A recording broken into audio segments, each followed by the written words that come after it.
Hi, this is Todd Howard of Bethesda Game Studios, and we're here to show you a sneak peek at our latest game, Skyrim. Each time we do a new Elder Scrolls game, we like to start fresh, and Skyrim is no different. Coming off of Oblivion, and then the team did Fallout 3, we had a huge list of things we knew we wanted to do technically with the current generation of hardware and PCs to bring a virtual fantasy world to life. So we've rewritten the render, we've rewritten all the gameplay, the scripting language, the faces, the foliage, and all this comes together in our new engine we call the Creation Engine. So we're interested in all the little details like this plant here, the medium details of these logs and trees, and all the way up to distant mountains. And if you've played our previous stuff, you know that mountain is not just a backdrop. You can walk all the way to the top of that mountain. And it's a huge world. Like our previous games, you can create any kind of character you want and then go do what you want. The game's primarily designed as a first-person game, but you can also play in third person.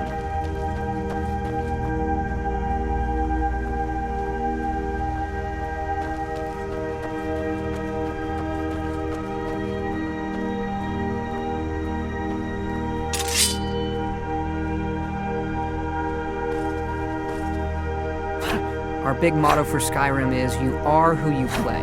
So whatever you have in your hands, or whatever you're using, you're going to get better at, and then you're going to level up. The right trigger does your right hand, and the left trigger does your left hand.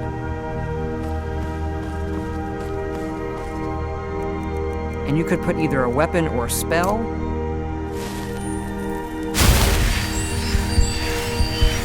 You can also dual wield spells. What's really cool here is, if you put the same spell in both hands and pull both triggers, you can get a bigger, more powerful version of that spell. Up here we have standing stones. There are 13 of these throughout Skyrim's landscape, and they give you special abilities, but you can only have one of these active at a time.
This is your character menu. Here you can see all your items, not just what they do stat-wise, but also what they look like. Each of the thousands of objects you can find can be zoomed in, rotated, and looked at in high detail.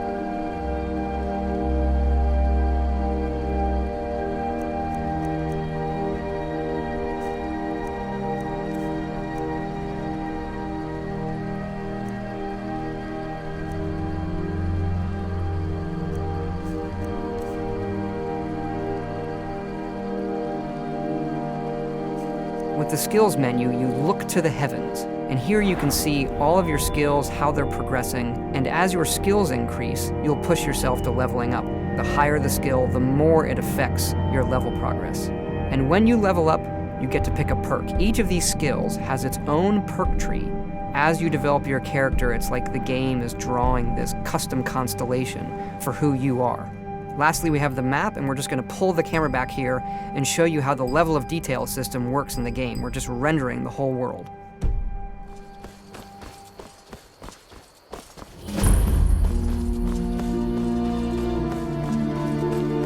dragon! I saw a dragon! What? What is it now, Mother? You keep on like this. Everyone in town will think you're crazy. I got better than Ain't every day we get visitors in Riverwood. Gerda's family first settled here as woodcutters a few generations ago. She and Hod run the mill. I make a decent living sharpening axes and fixing the sawmill.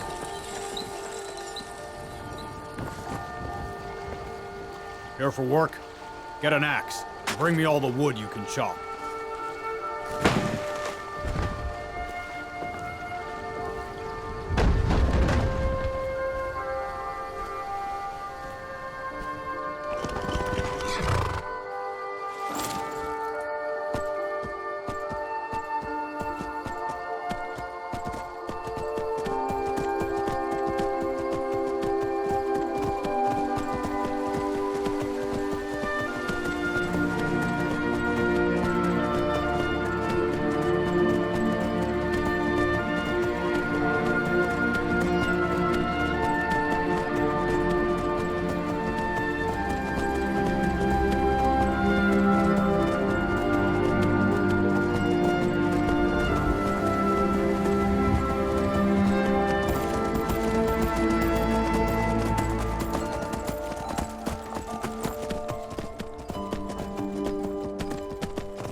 This mountain here is the tallest mountain in Skyrim. It's called the Throat of the World.